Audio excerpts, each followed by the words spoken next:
Hello मेरे प्यारे बच्चों, आप कैसे हो? उम्मीद करता हूँ आप सब अच्छे हैं।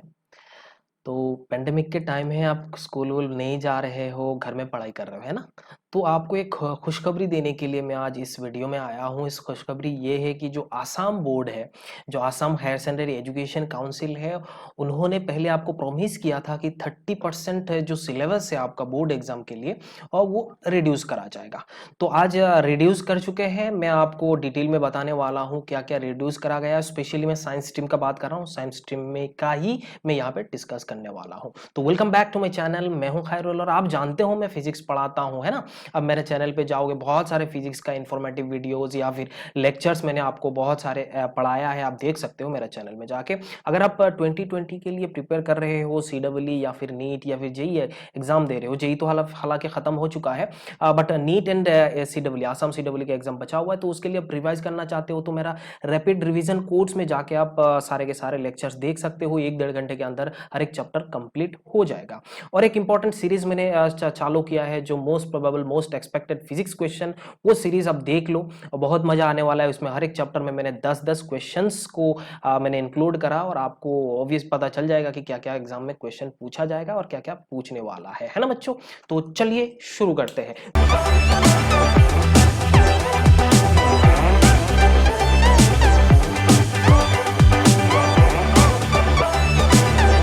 वीडियो पसंद आ जाए तो लाइक जरूर कर लेना, सब्सक्राइब करना अगर आप नए हैं तो। ओके, सो यहाँ पे देखो, सबसे पहला इंपॉर्टेंट बातें है हमारा असम, जो यहाँ पे आपको बताया गया हायर सेकेंडरी एजुकेशन काउंसिल है, उन्होंने जो टीचर्स डे के दिन ये सब रिलीज किया है। देखो यहाँ पे जो यहाँ पे बोला गया कि reduce syllabus due to pandemic कोविड-19, ये स्पेशली मैं आपको बता देता हूँ 2021 का जो बोर्ड एग्जाम होगा बच्चों, उसके लिए स्पेशली।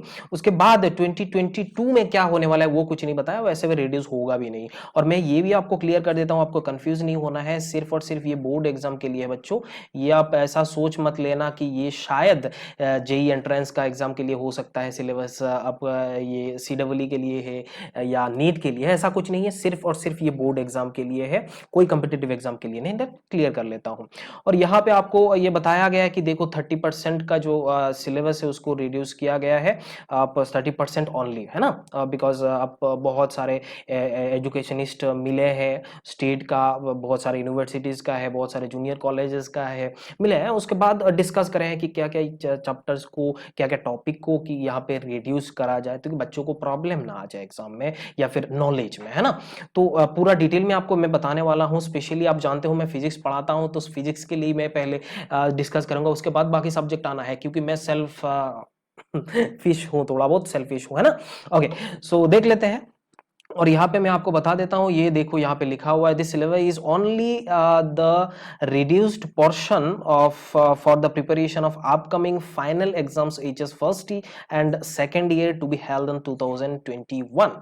ओके, बात समझ में आ रहा है? और यहाँ पे आप देख सकते हो मनोरंजन काकोती सर का ये सिग्नेचर भी दिया हुआ है, तो उन्होंने ये बताया है। तो ऑब्वियसली आपको थोड़ा बहुत प्रूफ मिल गया होगा। अगर ये पूरा PDF आप देखना चाहते हो, आप अगर आप साइंस स्ट्रीम से हो, आर्ट्स स्ट्रीम से हो या फिर कॉमर्स स्ट्रीम से हो, तो पूरा डिटेल अगर आपको चाहिए तो मैं डिस्क्रिप्शन पे उसका लिंक दे दूंगा, आप उसमें चेक कर लेना। फिलहाल मैं यहाँ पे मॉडिफाइड वर्जन में आपको दिखा रहा हूँ, सिर्फ और सिर्फ साइंस स्ट्रीम का है बच्चों। ओके, तो सबसे पहले हमारा फिजिक्स आता है, तो फिजिक्स को ही मैं यहाँ पे लेता हूँ, है ना? चलो देखो, ये फिजिक्स का है, यहाँ पे जो हमारा सेकेंड ईयर का है फिजिक्स, क्लास 12 का ही है, मैं देख रहा हूँ। यहाँ पे देखो टॉपिक्स टू बी डिलीटेड, क्या क्या टॉपिक्स को डिलीट किया गया है। सबसे पहला इंपॉर्टेंट चैप्टर है हमारा इलेक्ट्रिक चार्जेस एंड फील्ड्स, तो इस चैप्टर से यूनिफॉर्मली चार्ज्ड थीन स्फेरिकल सेल को डिलीट किया गया। और यहाँ पे इनसाइड एंड आउटसाइड वाला, जो इसके ऊपर क्वेश्चन पूछता था लेकिन इस बार नहीं पूछने वाला है। सेकंड चैप्टर जो हमारा potential, electric potential and capacitance, उसमें कोई चेंजेस नहीं है, वो पूरा चैप्टर है यहाँ पे। उसके बाद जो थर्ड चैप्टर है जो करंट इलेक्ट्रिसिटी है, उसमें कार्बन रेजिस्टर्स को हटाया गया है और colour code of carbon resistor, यहाँ पे ऐसे कैसे रहता है, यहाँ पे कलर बैंड दिया हुआ रहता है, तो उसमें आपको कलर, इसका रेजिस्टेंस कितना होगा, ये सारे चीज आपको निकालना पड़ता है, बट इसको यहाँ पे डिलीट कर दिया गया, इसके ऊपर इस बार क्वेश्चन नहीं पूछेगा। उसके बाद आ रहा है series and parallel combination of resistors, but इसको डिलीट करना नहीं चाहिए था, क्योंकि इसका एप्लीकेशन हमें इस करंट इलेक्ट्रिसिटी में भर भर मिलने वाला है और बहुत सारे न्यूमेरिकल आपको ऐसा मिलेगा। हालांकि इसके ऊपर डायरेक्ट क्वेश्चन नहीं पूछेगा, लेकिन आपको जानना बहुत ही जरूरी है, क्योंकि नहीं जानोगे तो प्रॉब्लम हो सकता है, क्यों? एंट्रेंस एग्जाम में, है ना? और या फिर आप एनालिटिकल प्रॉब्लम जब आपको पूछा जाएगा तो उससे जो है आपको दिक्कत हो सकता है। उसके बाद फोर्थ पॉइंट हमारा आ रहा है जो मूविंग चार्जेस एंड मैग्नेटिज्म, इस चैप्टर से साइक्लोट्रॉन को हटाया गया है, सिर्फ एक छोटा सा पार्ट है साइक्लोट्रॉन को हटाया गया है जो आप मूविंग चार्जेस का ही है, जो मैग्नेटिज्म पार्ट का ही है, बहुत ही छोटा है। फिफ्थ चैप्टर में देखो मैग्नेटिज्म एंड मैटर में electric field intensity due to magnetic dipole और bar magnet along its axis, और आप बोल सकते हो परपेंडिकुलर टू इट्स एक्सिस। सिर्फ बार मैग्नेट का यही electric field intensity due to bar magnet हम निकालते हैं, मैग्नेटिक डाइपोल हम निकालते हैं, तो उसका जो एप्लीकेशन है उसके ऊपर क्वेश्चन नहीं पूछा जाएगा। उसके बाद टॉर्क और मैग्नेटिक डाइपोल जो इन यूनिफॉर्म मैग्नेटिक फील्ड में रखा हुआ होता है, तो उस सिचुएशन पे जो हमें टॉर्क मिलता है वो टॉर्क यहाँ पे नहीं आएगा, जो आप जानते हो यहाँ पे M क्रॉस B जो आपको मिलने वाला है वैसे ही। तो अब यहाँ पे इसके ऊपर क्वेश्चन डायरेक्टली नहीं पूछा जाएगा, keep it in your mind. Okay okay, so उसके बाद para dia and ferromagnetic substances with examples, इसको भी डिलीट किया गया है। इलेक्ट्रोमैग्नेट्स एंड यहाँ पे आप देख सकते हो फैक्टर्स अफेक्टिंग, यहाँ पे अफेक्टिंग होना चाहिए देयर स्ट्रेंथ, एंड यहाँ पे आप देख सकते हो परमानेंट मैग्नेट के ऊपर भी आपको क्वेश्चन नहीं पूछा जाएगा। तो मोटे तौर पे इस चैप्टर से बहुत ही ज्यादा पोर्शन यहाँ पे निकाला गया है जो आपको नहीं पूछा जाएगा, बड़ा सा मोटा तौर से बहुत बड़ा पार्ट यहाँ पे हटा दिया गया है ना। अब दो सेवेंथ चैप्टर जो अल्टरनेटिंग करंट, यहाँ पे पावर फैक्टर बहुत ही छोटा पार्ट है, वैसे ही ये वाला चैप्टर एसी जो है वो बहुत ही छोटा है, बट यहाँ पे जो पावर फैक्टर है उसको हटा दिया गया है। और दूसरा आपका यहाँ पे वाटलेस करंट के ऊपर, है ना, क्वेश्चन नहीं पूछा जाएगा। फिर लास्ट चैप्टर आ रहा है हमारा इलेक्ट्रोमैग्नेटिक वेव्स। तो इलेक्ट्रोमैग्नेटिक वेव्स ऐसे ही छोटा चैप्टर है, इसमें से तो छोटा पार्ट को हटाया, डिस्प्लेसमेंट करंट। हाँ, मैं यहाँ पे बता देता हूँ बच्चों, EMI के ऊपर इलेक्ट्रोमैग्नेटिक इंडक्शन भी इसमें कोई चेंजेस नहीं आ रहा है, नो चेंजेस, यहाँ पे आप देख सकते हो नो चेंजेस। और जो हमारा कैपेसिटेंस वाला पार्ट है उसमें भी नो चेंजेस है। उसके बाद आप देख सकते हो ray optics and optical instruments, जैसे यहाँ पे आप देखो reflection of lights, spherical mirror and mirror formula जो आप जानते हो 1/u + 1/v = 1/f, इसके ऊपर क्वेश्चन नहीं पूछा जाएगा। बट लेंस को नहीं हटाया गया है, ऑब्वियसली लेंस के ऊपर ही ज्यादातर क्वेश्चन पूछा जाता है ना, तो लेंस आपके पास है, अभी भी पढ़ना है। उसके बाद scattering of light, blue colour of sky, reddish colour of sun at sunset and sunrise के ऊपर जो क्वेश्चन पूछा जाता था उसके ऊपर नहीं पूछेगा इस बार। Resolving power of microscope and telescope भी नहीं पूछ रहा है। पोलराइजेशन जो बहुत बड़ा एक छोटा सा टॉपिक है लेकिन फेनोमेना कॉन्सेप्ट बहुत अच्छा है, उसके ऊपर हर साल आपको क्वेश्चन पूछता था, बट इस बार नहीं पूछने वाला है। प्लेन पोलराइज्ड लाइट, उसके बाद ब्रिस्टर लॉ बहुत इंपॉर्टेंट था, use of plane polarised light and polaroid के ऊपर एक भी नहीं पूछा जाएगा, ये भी डिलीट किया गया है। तो मोटे तौर से देखा जाए तो ये ऑप्टिक्स का एक बड़ा पर्सन को हटा दिया गया है।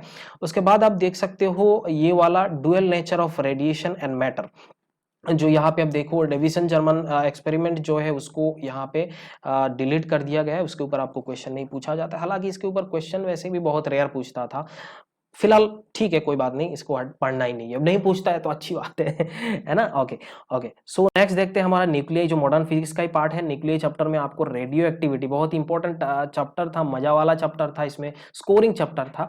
Okay, then alpha beta gamma particles rays, इसको भी आपको नहीं पढ़ना है। उसके बाद देयर प्रॉपर्टीज को भी नहीं पढ़ना है, क्या क्या प्रॉपर्टी है वगैरह ये सब नहीं पढ़ना है। फिर रेडियो एक्टिव डीके लॉ, ये डीके लॉ के ऊपर भी आपको नहीं पूछा जाएगा। फिर half life and mean life, इसके ऊपर आपको हर साल पूछता था क्वेश्चन, बहुत आसान होता था और केमिस्ट्री के साथ थोड़ा जुड़ा हुआ था, संबंध था, बट इस बार नहीं पूछेगा। एनीवे कोई बात नहीं, नहीं पूछेगा तो नहीं पूछेगा। Binding energy per nucleon and its variation with mass number, इसके ऊपर भी क्वेश्चन पूछता था, बट आगे से नहीं पूछने वाला है। आगे से मतलब सिर्फ 2021 पे नहीं पूछेगा आसाम बोर्ड में, right. Okay, so 14th chapter यहाँ पे आप सेमीकंडक्टर एंड इलेक्ट्रॉनिक्स जो लास्ट चैप्टर है उसमें आपको नहीं पूछ रहा है zener diode and their characteristics of zener diode at voltage regulator, but logic gate जो भी एम्पलीफायर, ये ट्रांजिस्टर वगैरह वगैरह ये सब चीजें आपके सिलेबस में है, वो रहेगा, है ना। बट चेंज यहाँ पे सिर्फ जेनर डायोड को नहीं पूछा जाएगा, बस उतना ही देखना है आपको।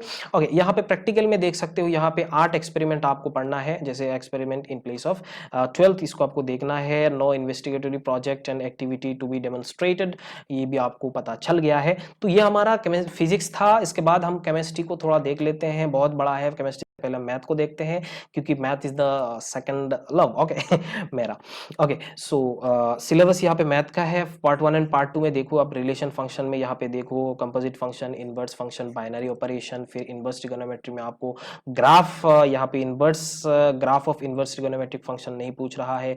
फिर मैट्रिसेस में इसमें एलिमेंट्री रो कॉलम ऑपरेशन जो है वो नहीं पूछेगा, इन्वर्टेबल मैट्रिसेस नहीं पूछने वाला है बच्चों। बहुत मजेदार टॉपिक है और ये कंफ्यूजिंग टॉपिक था, इसको हटा दिया है।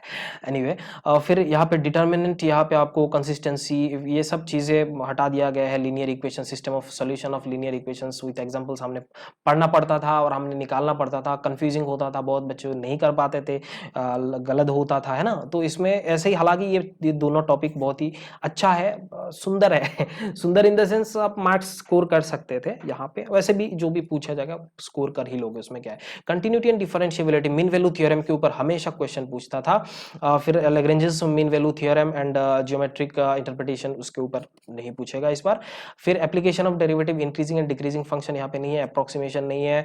फिर geometrical problems related to maxima and minima, इसके ऊपर नहीं पूछेगा, बट मैक्सिमम मिनिमा है आपके पास, है ना। एप्लीकेशन जो ज्योमेट्रिकल प्रॉब्लम्स है उसको नहीं पूछेगा। फिर इंटीग्रल्स, यहाँ पे डेफिनेट इंटीग्रल से लिमिट ऑफ सम, इसको हटा दिया गया है, लिमिट ऑफ सम के ऊपर क्वेश्चन नहीं पूछेगा। एप्लीकेशन ऑफ इंटीग्रल्स, यहाँ पे area bounded by two curves, इसमें नहीं पूछने वाला है। दो कर्व है, मान लो ये एक पैराबोला है, ये दूसरा पैराबोला है, इसके बीच में जो भी है निकालो एरिया कितना हुआ, ये सब नहीं पूछेगा, कंफ्यूजिंग वाला पार्ट नहीं पूछने वाला है। उसके बाद आप देख सकते हो यहाँ पे differential equation, homogeneous equation and linear equation को भी हटा दिया गया, तो बचा गया सिर्फ वेरिएबल सेपरेबल वाला बचा हुआ है ना।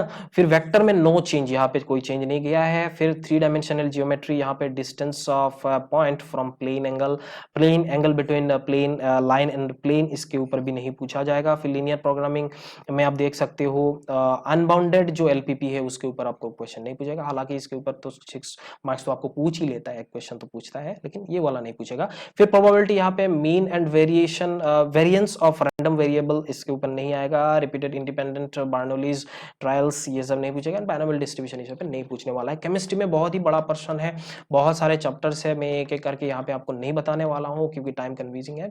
चलो ठीक है। बायोलॉजी में देख सकते हो यहाँ पे बहुत सारे, आप इसको एक बार डाउनलोड कर लेना, लिंक मैं डिस्क्रिप्शन पे आपको दे दूंगा, उसमें कोई इश्यू नहीं है, बहुत आराम से आप इसको चेक कर सकते हो बच्चों। मैं फिलहाल दोबारा आपको बता रहा हूँ, ये वाला जो कोर्स है ये सिर्फ बोर्ड एग्जाम के लिए बच्चों, ये BORD बोर्ड एग्जाम के लिए, जो Assam higher secondary education council का ही है।